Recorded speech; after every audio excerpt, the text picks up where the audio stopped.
Details చూద్దాం. గాంధీ భవన్ లో Korean కమిటీతో Secunderabad parliament అభ్యర్థి దానం నాగేందర్ సమావేశం ముగిసింది. గెలుపోటములతో సంబంధం లేకుండా Congress party fact finding committee ఏర్పాటు చేయడం మంచి పరిణామమన్నారు దానం నాగేందర్. జరిగిన లోపాలు సరిదిద్దుకోవడానికి మంచి అవకాశం అన్నారు. కొన్ని పొరపాట్లు జరిగాయని వాటిని కూడా కొరియన్ కమిటీకి వివరించినట్లుగా తెలిపారు.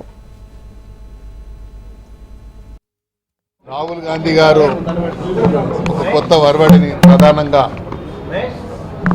ఓడిపోయిన తర్వాత పార్టీలో ఎవరు కూడా పట్టించుకోరు.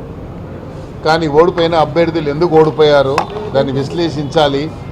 దాంట్లో ఉన్నటువంటి పొరపాట్లు ఏంటివి, ఎక్కడ పొరపాటు జరిగింది, పొరపాటు జరిగిందని ఎట్లా మనం రాబోయే రోజుల్లో దాన్ని కవర్ చేసుకోవాలి, ఎలా మనము మళ్ళీ రికూప్ చేసుకోవాలి అనేది పార్టీలో ఒక కొత్త సిస్టాన్ని ఏర్పాటు చేశాడు. కాబట్టి రాబోయే రోజుల్లో అభ్యర్థులు పోటీ చేస్తే పార్టీ తరఫున మాకు అన్ని రకాలుగా అండ ఉంటుంది, ఈ విశ్లేషిస్తారు, దీని మీద ప్రక్షాళన జరుగుతుంది అనేటి ఒక విశ్వాసం వచ్చినప్పుడే అభ్యర్థులు ముందుకు వస్తారు.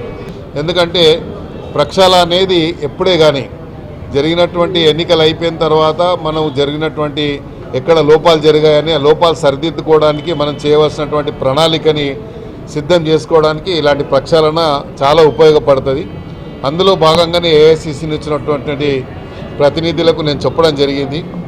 తక్కువ సమయం ఉండే నాకు ఇచ్చినటువంటి సమయం కూడా దానివల్ల జరిగినటువంటి ఇది మరి ఇంకా దాన్ని మేము గెలిచేటువంటి అవకాశం ఉండే కొన్ని జరిగినాయి, ఆ పొరపాట్లు జరిగినాయి కాబట్టి ఆ పొరపాట్లన్నీ కూడా వివరించడం జరిగింది.